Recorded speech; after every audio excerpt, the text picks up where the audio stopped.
Hello guys, good evening. Ayan guys, gusto ko lang i-share sa inyo itong kaganapan namin ngayong gabi dito sa aming munting higaan. Ayan lang naman ang nakita ko habang nagsiselfone kasi ako. Paglingon ko sa mga bata, ayan na ang nangyayari sa kanila.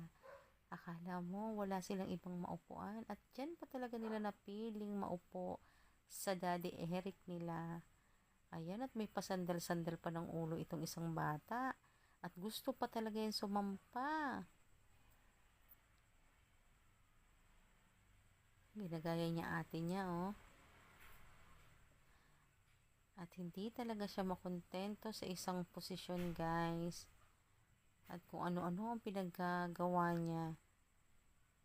Yung asawa ko naman, wala lang din pala. Kasi love na love niya talaga yan, dalawa na yan. O tingnan nyo, may patuwad-tuwad pa talagang nalalaman. At hindi pa yun nakontento, guys. Ganyan siya pag nanggigigil. O tingnan nyo naman. Ay, nakakapanggigil ka talaga, Rapani. O, tingnan nyo. O, diba? Hindi na makabelo yung isa sa paglalaro niya rin sa cellphone.